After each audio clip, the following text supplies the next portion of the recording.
Sharing firman Tuhan pagi hari ini dengan tema Cinta Rumahmu. Diambil dari kitab Mazmur pasal 26 ayat 8. Tuhan, aku cinta pada rumah kediaman-Mu dan tempat kemuliaan-Mu bersemayam. Amin.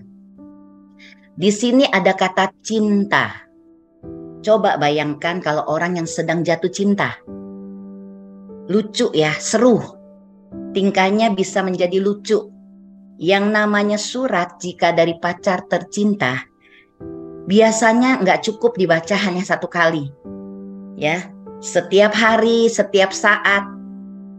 Surat itu dibacanya berulang-ulang. Karena dengan membaca surat itu, ia seolah-olah bertemu dengan kekasihnya. Itu yang namanya cinta. Jatuh cinta memang asik. Membuat orang menjadi bergairah dalam hidup ini. Kita tahu cerita Yakub. Yakub jatuh cinta pada Rahel. Ia mau bekerja 7 tahun lamanya untuk mendapatkan Rahel.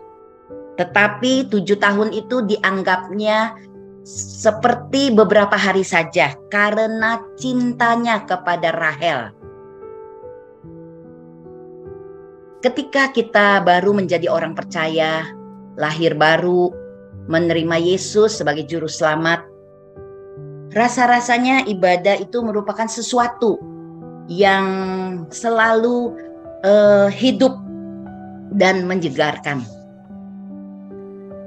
Pinginnya setiap hari itu hari Minggu, sehingga bisa beribadah terus.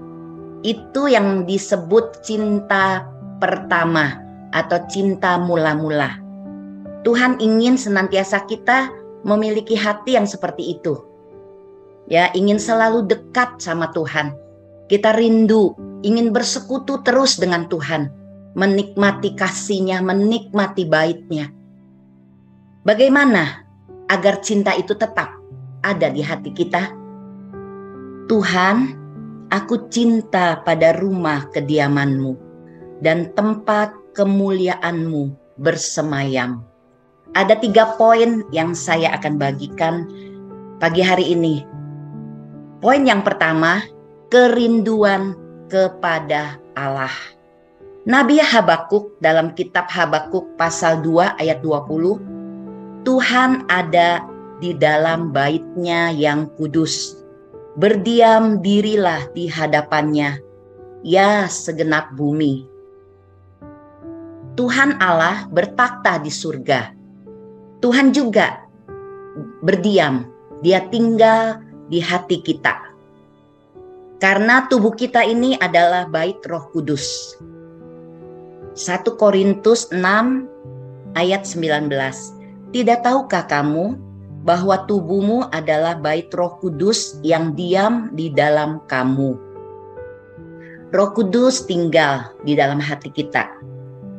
Kita bukannya milik kita sendiri, tetapi kita menjadi miliknya Kristus. Hidupku bukannya aku lagi, tapi Kristus yang hidup di dalamku. Sebab kamu telah dibeli dan harganya telah lunas dibayar. Karena itu muliakanlah Allah dengan tubuhmu. Ketika anak-anak saya masih kecil, saya bawa mereka ke sekolah minggu. Dari kecil, anak-anak dibiasakan untuk cinta rumah Tuhan. Sampai mereka remaja hingga dewasa, bahkan mereka sudah menikah dan punya anak. Anak-anak mereka bawa ke sekolah minggu. Ya. Dari kecil anak-anak saya itu bawa anak-anak mereka tuh datang beribadah ke sekolah minggu. Minimal anak-anak saya itu melihat keteladanan saya sebagai orang tua yang selalu mendorong mereka untuk selalu beribadah. Tidak ada sukacita yang lebih besar selain mendengar bahwa anak-anak kita hidup dalam kebenaran. Kita mau lihat di dalam 3 Yohanes 1 ayat 4. Saya akan bacakan. Bagiku tidak ada sukacita yang lebih besar daripada mendengar bahwa anak-anakku hidup dalam kebenaran. Amin. Allah itu kudus. Itu sebabnya kita harus hidup dalam kekudusan. Tanpa kekudusan, kita tidak berkenan di hati Allah. Biar kita selalu mau menjaga hati kita, mau selalu hidup di dalam kebenarannya. Kita selalu merindukan seperti rusa yang rindu akan air, demikian juga jiwaku. Di dalam kitab Mazmur pasal 42 ayat 2 sampai 3. Seperti rusa yang merindukan sungai yang berair, demikian jiwaku merindukan Engkau ya Allah. Jiwaku haus kepada Allah yang hidup. Bilakah aku boleh datang melihat Allah? Mazmur 42 ayat 6. Mengapa engkau tertekan hai jiwaku dan gelisah di dalam diriku? Berharaplah kepada Allah, sebab aku akan bersyukur lagi kepadanya, penolongku dan Allahku. Kita mau berkata pada jiwa kita, pujilah Tuhan hai jiwaku, pujilah namanya yang kudus hai segenap batinku. Kita mau memuliakan Allah, berharap kepada Allah, dan selalu bersyukur kepadanya karena Dia adalah penolong. Dia adalah Allah kita, Allah yang besar, yang selalu menyertai kehidupan kita. Poin yang kedua, kerendahan hati. Diambil dari kitab 1 Petrus 5 ayat 6 sampai 7. Karena itu rendahkanlah dirimu di bawah tangan Tuhan yang kuat, supaya kamu ditinggikannya pada waktunya. Ayat 7, serahkanlah segala kekhawatiranmu kepadanya, sebab Ia yang memelihara kamu. Firman Tuhan berkata, karena itu rendahkanlah dirimu di bawah tangan Tuhan yang kuat, supaya kamu ditinggikannya pada waktunya. Firman Tuhan di sini mengingatkan kita agar kita selalu rendah hati. Karena Tuhan mengasihani orang yang rendah hati dan Dia menentang orang yang sombong. Kunci dari hidup yang diberkati Tuhan adalah kita hidup dalam kerendahan hati. Tuhan itu suka dengan orang-orang yang rendah hati. Karena kita ini nggak punya cukup kekuatan untuk menjalani hidup ini. Kita nggak mampu. Kita butuh Tuhan. Waktu kita merendahkan diri, itu artinya kita menyerahkan diri kita kepada Tuhan dan mengakuinya bahwa kita perlu Tuhan. Kita menyerah, kita angkat tangan, maka Tuhan turun tangan. Karena itu rendahkanlah dirimu di bawah tangan Tuhan yang kuat, supaya kamu ditinggikannya pada waktunya. Satu saat Tuhan berjanji akan meninggikan kita. Kapan? Pada waktunya Tuhan. Lakukan bagian kita dan Tuhan akan melakukan bagiannya. Kerjakan apa yang menjadi bagian kita, maka Tuhan akan mengerjakan apa yang menjadi bagiannya. Bagian kita hanyalah bagaimana kita bisa merendahkan diri di bawah tangan Tuhan yang kuat. Dan bagaimana kita boleh mendapat perkenanan Tuhan. Ayat yang ketujuh, serahkanlah segala kekhawatiranmu kepadanya, sebab Ia yang memelihara kamu.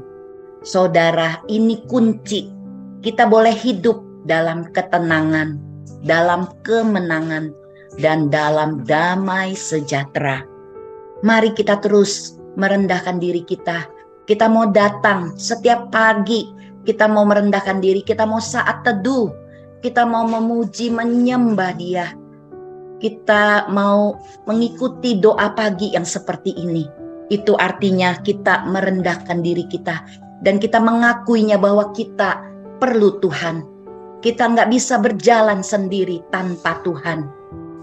Siapa sih orang yang tidak punya kekhawatiran dalam dirinya?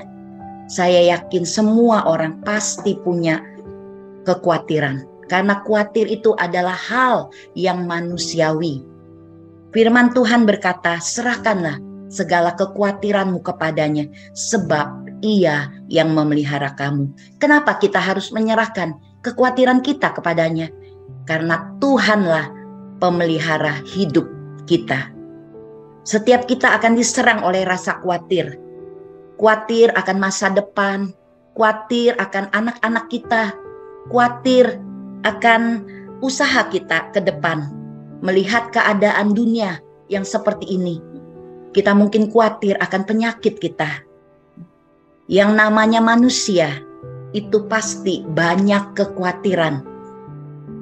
Tapi kita bisa memilih hari ini untuk tidak mengizinkan kekhawatiran menguasai hati kita, tetapi kita menyerahkannya kepada Tuhan. Kita punya Tuhan yang besar. Dia Allah yang hidup, Dia Allah yang sanggup melakukan segala perkara di dalam hidup kita. Poin yang ketiga, kebaikan Tuhan. Allah menunjukkan kebaikannya kepada kita dalam diri Kristus Yesus ketika Dia menyerahkan putranya untuk mati menggantikan kita. Dia menjadikan kita hidup karena kasih karunia oleh iman. Itu pemberian Allah. Efesus pasal 2 ayat 8. Sebab karena kasih karunia kamu diselamatkan oleh iman. Itu bukan hasil usahamu, tetapi pemberian Allah. Jangan melupakan kebaikan Tuhan. Jangan menjadi biasa dengan kebaikan Tuhan. Mengapa orang seringkali nggak bisa bersyukur, nggak tahu berterima kasih karena kebaikan Tuhan. Jadi sesuatu yang dianggap biasa yang mereka terima. Dikatakan oleh firman Tuhan bahwa kita harus menceritakan tentang kebaikan Tuhan kepada anak-anak kita dan oleh anak-anak kita kepada anak-anak mereka dan oleh cucu-cucu kita kepada anak-anak mereka lagi. Ada kisah kebaikan Tuhan, kedahsyatan Tuhan, kebesaran Tuhan dan keajaiban Tuhan yang harus diceritakan turun-temurun. Tujuannya apa? Supaya anak-anak kita belajar percaya. Jangan sampai kebaikan Tuhan itu menjadi sesuatu yang biasa yang mereka terima. Jangan pernah melupakan perbuatan Tuhan yang ajaib. Ada lagu yang mengatakan, ingat kasih-Nya, ingat kebaikannya. Biar kita selalu mengingat kebaikan Tuhan di dalam hidup kita. Waktu kita mulai lupa sama Tuhan, kita mulai suam-suam kuku, kita mulai malas berdoa, kita mulai malas baca firman Tuhan. Biarlah kita ngomong pada jiwa kita, hai jiwaku pujilah Tuhan. Hai jiwaku, janganlah lupakan segala kebaikan Tuhan. Biarlah kita selalu ngomong pada jiwa kita, jangan lupakan kebaikan Tuhan. Kita nggak boleh jadi biasa dengan kebaikan Tuhan. Kebaikan Tuhan itu setiap hari, setiap saat kita harus hargai. Kita lihat kelakuan bangsa Israel yang tegar tengkuk. Seolah-olah Tuhan wajib baik kepada mereka. Mereka tidak tahu berterima kasih. Kita suka bilang gini, sudah dikasih hati minta jantung. Makanya kita harus belajar dari kesalahan bangsa Israel. Kita nggak boleh lupa sama kebaikan Tuhan. Pagi ini kita urutin dari bulan Januari sampai Juli tahun 2023. Kita ada di mana? Bagaimana keadaan kita? Mari jangan kita lupakan kebaikan Tuhan. Jangan jadi biasa dengan kebaikan Tuhan sampai kita enggak menghargai Dia lagi. Biarlah kita setiap hari kita selalu mengucap syukur. Ingat, kita bisa bangun pagi, dari pagi sampai hari ini kita diberikan nafas, kita punya anak, punya keluarga. Itu semua karena kemurahannya dan kebaikannya. Mazmur 34 ayat 8. Kecaplah dan lihatlah betapa baiknya Tuhan itu. Berbahagialah orang yang berlindung padanya. Amin. Di masa yang sukar, Tuhan yang baik selalu menjaga dan melindungi kita. Kecintaan kita pada rumah Tuhan. Yang pertama tadi, kerinduan kepada Allah. Biarlah kita selalu memiliki kerinduan yang dalam kepada Allah, karena Allah berdiam di dalam hati kita. Karena tubuh kita ini adalah bait Roh Kudus. Kita selalu mencintai firman-Nya. Kita selalu membaca firman Tuhan setiap hari. Alkitab merupakan salah satu cara di mana Tuhan berbicara dengan kita yang dikasihinya. Mazmur 119 ayat 105. Firman-Mu pelita bagi kakiku dan terang bagi jalanku. Dan yang kedua, kerendahan hati. Tuhan mengasihani orang yang rendah hati dan Dia menentang orang yang sombong. Dan yang ketiga, kebaikan Tuhan. Janganlah lupakan segala kebaikan. Tetaplah percaya bahwa Tuhan selalu melakukan yang terbaik dalam kehidupan kita. Kita tahu sekarang bahwa Allah turut bekerja dalam segala sesuatu untuk mendatangkan kebaikan bagi kita yang mengasihi Dia. Terima kasih. Tuhan Yesus memberkati